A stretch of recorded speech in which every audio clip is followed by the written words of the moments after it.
अगर इनको 10 में से 10 नंबर दे तो खट्टर साहब को 0 नंबर मिलेंगे। खट्टर साहब आज तक करनाल के एक भी गांव में जाने की हिम्मत नहीं जुटा पा रहे हैं। सरकार लोकसभा में जो सबसे पहली सीट हारेगी वो माननीय खट्टर साहब की सीट होगी। अभी तो आप ये देखिए, अभी तो मैदान सजा भी नहीं है, इतनी बुरी तरीके से खलबली। इंडिया गठबंधन बनाया गया है जिसकी अगुवाई कांग्रेस कर रही है। आम आदमी पार्टी हम कहें कि एक दूसरा और मजबूत दल है जो इंडिया गठबंधन में है, लेकिन आम आदमी पार्टी और कांग्रेस दिल्ली और हरियाणा में तो इकट्ठा होकर लड़ रहे हैं, लेकिन पंजाब में इकट्ठा होकर नहीं लड़ रहे। नमस्कार, हाले हरियाणा में आपका एक बार फिर से स्वागत है। मैं हूं आपके साथ पीयूष गुंबर।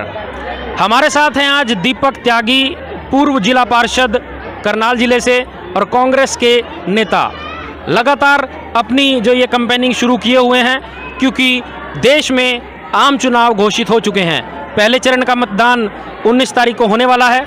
बात करते हैं दीपक त्यागी से, किस तरह से अपना ये प्रचार कांग्रेस का कर रहे हैं और क्या कुछ मुद्दे लेकर कांग्रेस जनता के बीच जा रही है। त्यागी जी, क्या कुछ बताना चाहेंगे? काफ़ी एक्टिव दिख रहे हैं पिछले काफ़ी दिनों से आप जो पूरे इलाके में, क्या कुछ बताना चाहेंगे? नमस्कार। सबसे पहले पीयूष गुंबर आपको और आपके सभी श्रोताओं को, आज बाबा साहब अम्बेडकर जी का जन्मोत्सव है। आज इसी उपलक्ष्य में गांव पूंडरी में एक भव्य कार्यक्रम का आयोजन किया गया, तो जिसकी बहुत ही अच्छे ढंग से आज रूपरेखा रखी गई और उन्हीं के पद चिन्हों का आचरण करने का आज अनुसरण हमने सभी के साथ किया। और जैसे कि आपने अभी कहा घर घर कांग्रेस का क्या मैसेज है, घर घर। देखिए, मैं यहाँ विधानसभा घरौंडा से कांग्रेस प्रत्याशी के रूप में तैयारी भी कर रहा हूं और मैं घर घर कांग्रेस पार्टी का संकल्प पत्र लेकर जाने का आज मेरा यही उद्देश्य है कि जिस समाज के उत्थान के लिए मैं आज घरौंडा के समाज के उत्थान के लिए मैं निकला हूं, मैं उनकी हर एक व्यक्ति की चौखट पर जाकर उनके दुख तकलीफ को महसूस कर सकूं, समझ सकूं, ताकि जब अक्टूबर के बाद चौधरी भूपेंद्र सिंह हुड्डा जी के नेतृत्व में आदरणीय खड़गे जी के दिशा निर्देश से चौधरी उदयभान जी के नेतृत्व में भाई दीपेंद्र हुड्डा जी के आशीर्वाद से हरियाणा प्रदेश में कांग्रेस की सरकार बनेगी, तो हम उस गरीब शोषित वंचित तबके के लिए हम काम कर सके। और जो कांग्रेस पार्टी का संकल्प पत्र है वो सभी को समायोजित करता है, छत्तीस बिरादरी को, सभी समाज को, युवाओं को, मजदूरों को, व्यापारियों को, एक सभी के समायोजन से कांग्रेस पार्टी ने उस पत्र को तैयार किया है, जिसको आज हम कांग्रेस पार्टी का हर एक वर्कर मेरी तरह मजबूती से घर घर जाकर, आदरणीय प्रदीप मान जी मेरे साथ बैठे हुए हैं, हमारे प्रभारी इंचार्ज है उमा शंकर पांडे जी, इन्हीं के नेतृत्व में ये कैंपेन चला हुआ है, तो उसी दिशा में हम आगे बढ़ रहे हैं। लोकसभा चुनाव के विषय में मैं बात कर रहा हूँ। लोकसभा चुनाव में क्या मुद्दे हैं कांग्रेस के? देखिए, सबसे बड़ा मुद्दा कांग्रेस का है, अगर मैं करनाल की बात करूं, बेरोजगारी। चूंकि शायद ही कोई गांव बचा है जहां से युवा आज बाहर पलायन नहीं कर रहा है। फिर मुद्दा है भ्रष्टाचार का, फिर मुद्दा है महंगाई का। ऐसे तमाम मुद्दे हैं पीयूष जी, अगर हम उस पर चर्चा करें तो मैं समझता हूं कि मुद्दे खत्म नहीं होंगे, हमारी बातें इतनी लंबी हो जाएगी। चूंकि जो इन्होंने आज संयोग से, जब आप मेरा इंटरव्यू कर रहे हैं, संयोग से आज मोदी जी ने मोदी गारंटी के नाम से भाजपा की पार्टी ने अपना मैनिफेस्टो जारी किया है। 400 पार का नारा इन्होंने दिया 4 महीने पहले, मैनिफेस्टो जारी कर रहे हैं। आज ये लोगों को बरगला रहे हैं, इनके झूठे दावों में अब कोई जम नहीं है। अगर इनको मैनिफेस्टो लेके आना है तो सबसे पहले जो 2014 में और 19 में जो मैनिफेस्टो झूठ का पुलिंदा इन लोगों ने जारी किया था, ये उसकी लोगों के बीच जाकर के 10 बिंदुओं पे प्रकाश डालने का काम करे कि हमने इन बिंदुओं पे काम किया है। अगर इनको 10 में से 10 नंबर दे तो खट्टर साहब को 0 नंबर मिलेंगे। ऐसे कौन कौन से वादे थे 14 और 19 के, जिसे जो है भारतीय जनता पार्टी पूरा नहीं कर पाई? पीयूष जी, वादे तो ऐसे थे जिनको सुन के हंसी भी आएगी और एक आम आदमी का दिल भी रोता है। देखिए, सबसे पहला तो इन्होंने लोगों को झूठ बोलकर, गरीब व्यक्ति को झूठ बोलकर कि आपको हम काम नहीं करने देंगे, आपके खाते में हम 15 लाख रुपए लेकर के आएंगे। दूसरा, इन्होंने वादा किया हर साल युवाओं को 2 करोड़ रोजगार देंगे। तीसरा वादा इन्होंने किया जिसके पैर में हवाई चप्पल होगी उसको हवाई जहाज में उड़ाएंगे। चौथा वादा इन्होंने किया किसानों की आय दुगनी कर देंगे। पांचवा वादा इन्होंने किया हर गरीब की सर पर हम छत बनाने का काम करेंगे। पांचवा वादा इन्होंने किया कि बहुत हुई महंगाई की मार, अब की बार आप हमें बनाओ। कांग्रेस ने बहुत महंगाई की मार की, महंगाई आप देख ही रहे हैं। जो स्कूटी 55,000 की थी आज वो 1 लाख की है। जो तेल 70 सालों में 55 रुपए का था, आज वो पिछले 10 सालों में 100 को टच कर चुका है। जो सरसों का तेल 60 रुपए था, आज वो 100 क्रॉस कर चुका है। चीनी है, आटे के भाव है, जो एक आम व्यक्ति की रसोई का जो भी राशन आप देख ही रहे हैं, वो दिन दुगनी रात चौगनी तरक्की कर रहा है। अगर इस सरकार में किसी की तरक्की हुई है तो अंबानी और अडानी की हुई है, और गरीब आदमी की इन्होंने कमर तोड़ने का काम किया। ऐसे अनेकों मुद्दे हैं जिनका सामना पूर्व मुख्यमंत्री आदरणीय खट्टर साहब को करना पड़ेगा। और मैं आपके चैनल के माध्यम से ये भी बताना चाहता हूं कि खट्टर साहब की टिकट लगभग 15 दिन हो गए हैं टिकट घोषित हुए।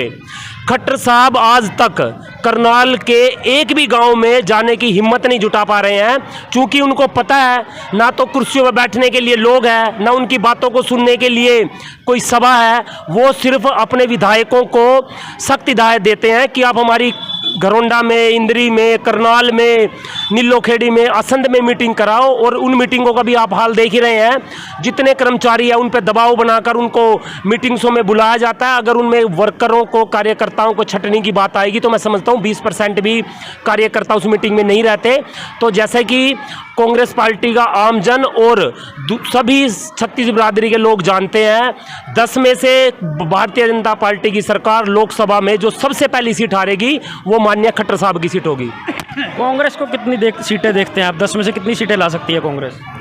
देखिए, मैं तो समझता हूं कि 10 में से 10 सीट आएगी। एक हमारी इंडिया गठबंधन की सीट कुरुक्षेत्र से है और 9 कांग्रेस पार्टी के प्रत्याशी। अभी तो आप ये देखिए, अभी तो मैदान सजा भी नहीं है, इतनी बुरी तरीके से खलबली, चाहे वो हम सिरसा की बात करें, चाहे हम हिसार की बात करें, चाहे हम कुरुक्षेत्र की बात करें, चाहे हम गुड़गांव की बात करें, चाहे हम रोहतक की बात करें, या हम करनाल की बात करें। इन भारतीय जनता पार्टी के लोगों ने अब अपना गांव में कैंपेन बंद करने का काम किया है और इनकी नौबत यहां तक है, ये अपने प्रत्याशियों को भी बदलने का काम कर सकते हैं। देखिए, ये हैं दीपक त्यागी हमारे साथ, और जैसा कि इन्होंने बताया कि प्रभारी हैं जो कांग्रेस से प्रदीप मान जी हैं, उनसे भी हम जानते हैं वो अपने क्या विचार रखते हैं इस लोकसभा चुनाव को लेकर। आप प्रभारी हैं क्योंकि संगठन की तरफ से आपको नियुक्त किया गया है। एक प्रश्न आपसे ये है कि जिस तरह से संगठन भारतीय जनता पार्टी ने अपने बनाए हुए हैं, पन्ना प्रमुख हम कहें, बिल्कुल डीप लेवल में जाके उन्होंने अपना संगठन को खड़ा किया हुआ है, कांग्रेस इसमें कहीं ना कहीं पीछे नहीं है, इसका क्या कारण मानते हैं आप? कुछ कारणवश रहे हैं कि 10 साल में यहाँ संगठन नहीं बन पाया, पर इसका मतलब ये नहीं है कि हमारा कैडर वीक है। आप देखोगे कि कांग्रेस का जो कार्यकर्ता है, कैडर वो आज भी मजबूत है। आज भी ये फंक्शन में आप देखोगे, आप गांव-गांव में चले जाओ, आप चौपालों में चले जाओ, आपको कांग्रेस का कार्यकर्ता मिलेगा, हमारे बूथ संभालने वाले लोग मिलेंगे। तो हर उनकी अपनी रणनीति होती है, आइडियोलॉजी होती है। बीजेपी अपनी उस विचारधारा से, आइडियोलॉजी से इलेक्शन लड़ती है, हमारी अपनी तैयारी है, हम उनको फाइट देने जा रहे हैं। और तमाम जो अहम मुद्दे हैं हम लोगों के बीच लेके जाने वाले हैं। हमारे जो 5 न्याय की हमने बात की है, उन 5 न्याय में 25 गारंटियाँ हैं। चाहे आप नारी न्याय की बात कर लीजिए, चाहे किसान न्याय की बात कर लीजिए, चाहे युवा न्याय की बात कर लीजिए, भागीदारी की बात कर लीजिए, श्रमिक मजदूर न्याय की बात कर लीजिए, उसमें तमाम ऐसी चीज़ें हैं जिनको हम लेके लोगों के बीच जाएंगे। और जो ये 9 साल में, 9.5 साल में खट्टर जी ने लोगों के साथ छल किया है, कपट किया है, जन विरोधी नीतियां लेके आए हैं, उसका जवाब भी लोग उनको देंगे।